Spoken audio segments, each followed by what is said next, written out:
Hello everyone, this is Ekta Takrani. Welcome back in the series of Let Us Learn Computer. So in this video, we are going to continue with the topic more on GIMP.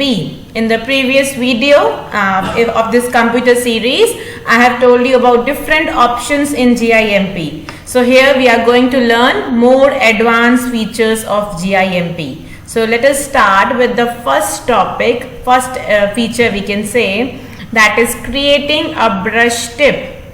Before that, you can see the example shown here in the images and you will get the idea. See how advanced the feature is.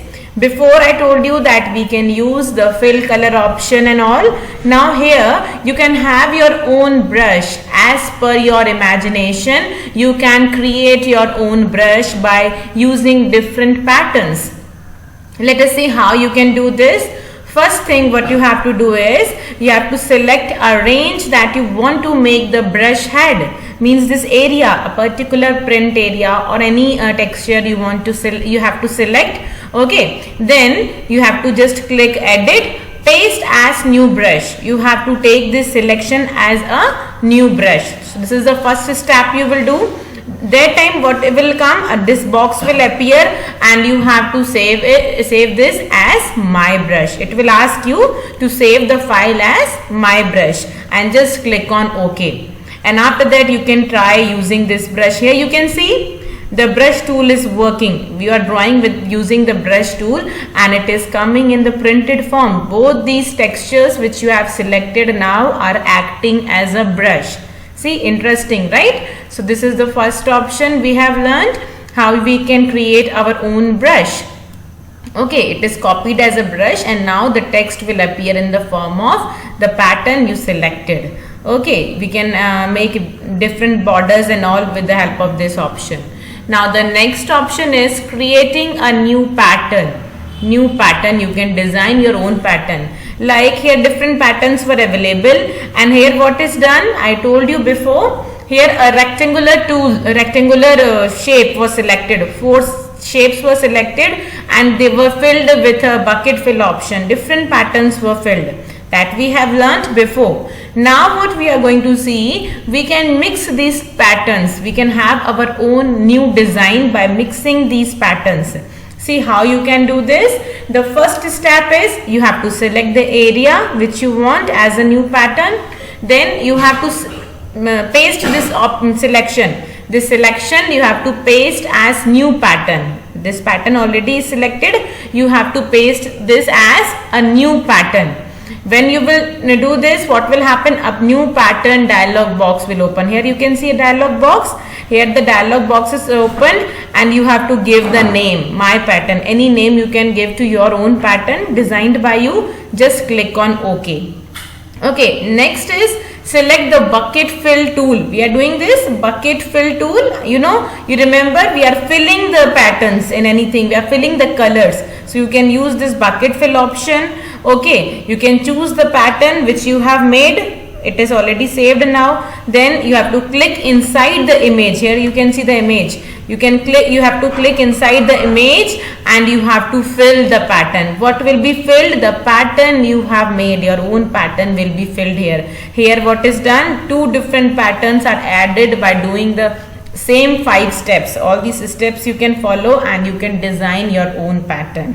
Okay, by mixing here. These shapes have been filled by using 2 types of patterns. Here patterns were there and now you have filled with using both the patterns. So like this you can design your new pattern. Okay, I hope this is clear. We can move to the next topic, that is undo your actions. I believe this is the most important. As being a human, everybody makes mistakes, right? So we should have the option to correct it. Undo whatever we did, we don't want it. We want to change it. We want to reverse our action.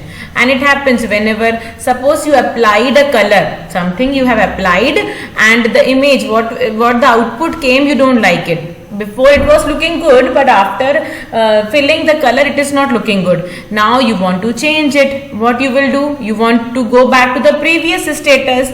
So what we can do? We can use undo history option and we can go back to the image. Okay, very interesting and very easy. Let us see how to do. In the Windows there is an option undo history. When you will click on undo history, this undo history window will appear. Okay, it will show you all the stages, whatever you have done, all the steps will be shown here. So you can click on the any step which you where you want to go back. Where you want to go back, you can click on the any of the options and you will go back. So click on any stage to bring back the status. Where you want to go back, you can reach by clicking on it. Okay, so it is very good. By using this we can experiment with different colors and different options. You can apply different colors because after filling only you can decide whether it is good or not. So we can use this option and we can simply go back by using undo history action. So it will be very helpful. Now we will move to the next tool, that is creating a collage. You might be knowing about collage. When we add different pictures together, okay, more images are brought together, that is a collage. So in GIMP also you can make a collage, that is you can add different images. Here one advanced feature is there, you can add different images in different layers. So you can do anything, any editing you can do in 1 or 2 layers without affecting other layers. Suppose you have added different pictures, you want to change one picture, you want to change the color of one picture, you can do it without affecting others. That is the option we have learned in layers. Okay, so you can manipulate any image without affecting others. Let us see how we can make a collage. Here the steps are shown. First is you have to open the image where you want to add more pictures, more images. Open the file, the image will open. Okay, now you can open the second image which you want to paste here. You can select the area of the image or whole image also you can take. So you select the area. How you will select, you remember selection tools I told you. You can select a rectangular shape, you can select an ellipse shape. So here the ellipse shape, the butterfly is selected in an ellipse shape. Now this selection is done. This selection will be shown here. I will tell you in the Windows. Okay, wherever you have made the side right side we are seeing the layers window, so it will appear in the layers window. Here it is written in the here it will be shown in the Windows. Your selection will be appearing as floating selection. Selection is there, you have to click on the selection. A page icon is there, you have to click on the page icon. What will happen? Your selection will become a new layer here. Okay, in your layers dialog box, here right side we are having layers dialog box. Your selection is already copied here as a floating selection. You have to click on page icon and it will become a new layer. Okay, so like this we can have the two images together now. One, the background image you were having of a rose, and this butterfly is added as a new layer. You can change the size of this butterfly by using scale layer options. You can make it even smaller, bigger also. Okay, so what we have learned, how we can add different images or the different parts of the images, and we can make a collage in GIMP. Now we'll move to the next option, that is fine tuning an image. Fine tuning.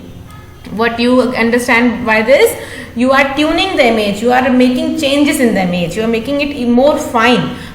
Before understanding this whole paragraph, you can see the two images here, you will get the point. What the two images are telling you, you can compare. One is very dull and dark and the another one is quite bright. Okay, so that is what we are tuning the image, we are making it bright and attractive. Okay, it is seen in the photograph. Sometimes if you are having very old photograph or where the lighting was not proper or it was not scanned properly, the photo looks very dull and dark. So what we can do, we have to open the colors menu. In colors menu the options will come. Okay, in GIMP we are having many options to correct the image. We will learn more. There are many options to correct the image, to make changes. So what you have to do here, you have to open the image. This image is open, the dark one. then you have to open color menu option. Okay, in that brightness contrast is shown. Here you can see the range. You can increase or decrease the range of brightness and contrast, and when you will get the perfect image you want, you just click on OK button. Okay, you have to adjust the brightness, click on OK, and you will get a bright picture in front of you. So it is one of the part of fine tuning the image. Under the same thing we are having two more options. I will tell you. When you want to correct the image, auto level, this is another part of correcting the image, nothing else. Okay, auto level is the option in colors menu only, which will make the image more clear and more options are there. Okay, sometimes the image is having some unwanted colors. Okay, it looks dull or it is something extra, unwanted colors are there which dominates the actual color of the image. So you can disappear it, you can remove that color cast and you can get a bright image. Here it is defined, a color cast. What is color cast? An unwanted color which is present in the image. It is like, suppose you are seeing the grass by wearing red sunglasses, so it will appear little red. Similarly the image down it is shown. Here you can see the two images. It is looking quite dull, so we can remove this dullness, this extra coloring by using this auto option. The color will be enhanced. Okay, so this option will automatically help you to enhance the quality of the image. Okay, now the last thing we will learn is repairing images. Okay, you will get with the help of this picture. We can see sometimes there are some spots or wrinkles. You want to remove this, so that we will do with the help of healing tool, that is repairing the image. You are repairing the image. Okay, you don't want these patches and marks on the photo, so what you will use? Healing tool. First of all you have to select the image. Okay, select the healing tool. Okay, now as it is computer will not do anything by its own. It needs instructions for everything. So it wants to know what you want. It's not knowing whether these spots you want to remove or it is a particular makeup for any drama. Computer is not knowing, no. So you have to just tell the sample. You have to press the control key and you have to select the area, a spotless area. You want spotless face, so you will just click on the spotless area as a sample and you tell the system that I want this sample, and then at the end you have to click on the spotted area. Drag over the defective area. That plain sample you have to take to the defective area, so it will be replaced. The spots will be replaced by a clear skin, and what you will get a repaired image without any spots. This healing tool is a perfect for removing the wrinkles, blemishes, spots, anything. If you want to clear the skin in the photograph, we can use healing tool. Okay, so you can see the image is now clear one, a better image we have got. Okay, so here we have learned different options of GIMP. I hope you have learned. You just have to practice all these and just study well. Thank you.